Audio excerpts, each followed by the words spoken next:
Odysseus is famous for cleverness.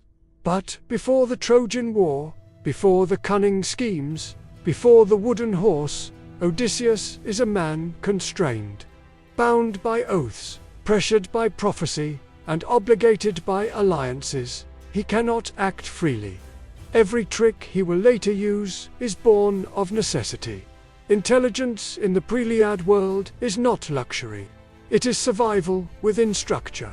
The war, the oaths, and the machinery of honor leave no room for improvisation.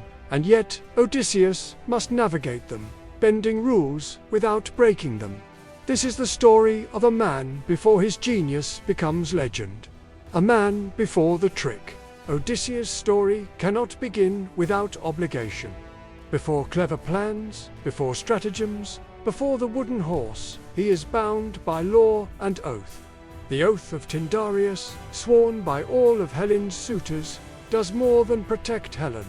It ensnares every Greek prince, including Odysseus, in a contract that demands participation in the Trojan War. Odysseus does not volunteer. He cannot refuse. Every attempt to avoid the conflict, feigned madness, delays, or strategic absences must be weighed against shame, honor, and social obligation. The story shows him maneuvering not simply with wit, but under pressure. Obligation constrains choice. Desire is irrelevant. The machinery of honor is absolute. Even before war begins, intelligence is survival. Cleverness is reactive, a tool to navigate a system that leaves no room for freedom. This is the foundation of Odysseus' genius. It is born of necessity, not whim. The epic will later celebrate his ingenuity. But the pre-Iliad world makes clear that every trick he uses is framed by circumstance and inevitability. Oaths and obligations are the walls of his maze, and only by clever navigation can he emerge, alive, effective, and eventually legendary. Odysseus' first true pre-epic trick is the discovery of Achilles. Hidden on Skyros, Thetis, Achilles' mother, has concealed her son among the daughters of King Lycomedes. He lives in disguise, shielded from the war, from glory, and from fate itself. The story could have paused here, suspended indefinitely, but the war cannot wait. Prophecy and obligation demand Achilles' participation, and Odysseus is the instrument chosen to retrieve him. He does not storm the palace. He does not threaten or coerce. Instead, he designs a test. Gifts are laid out, weapons and trinkets. The daughters select jewelry. Achilles selects the sword. In a single, clever gesture, Odysseus exposes the truth. Achilles' choice is revealed, and with it, the inevitability of his participation. This trick is more than intelligence. It is structural navigation. Odysseus is constrained by prophecy, obligation, and the machinery of fate. His cleverness is the only tool available to achieve what the system requires. Here we see the pre-Iliad Odysseus at his defining moment. Not yet a hero, not yet renowned, but already a strategist operating under constraint. Every later trick, from Trojan horse to the sack of Troy, echoes this early combination of necessity and cunning. In Skyros, Odysseus demonstrates the principle that will govern him forever. Ingenuity is always reactive. It is a tool for survival in a world that refuses to grant freedom. Odysseus' cunning does not begin with the Trojan horse.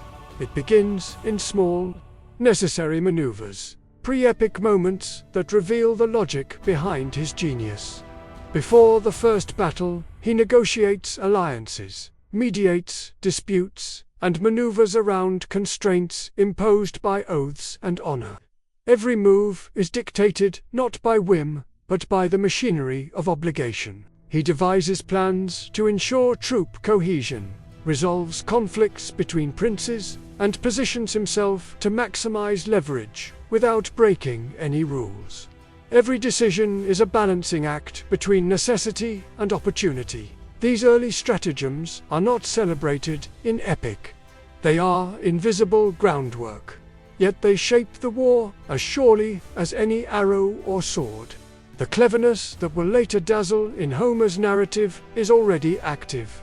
Constrained by structure and fueled by inevitability, Odysseus' intelligence is therefore always reactive, anticipatory, and systemic.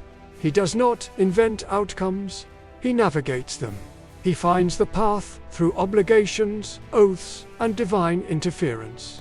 By studying these pre-Iliad maneuvers, we see the core of his character, a man defined by his ability to act within limits, to create solutions where freedom is impossible, and in that, he becomes emblematic of the pre-Iliad world itself. Intelligence operating under constraint, necessity shaping every choice, and the machinery of epic already in motion before the first heroic blow is struck.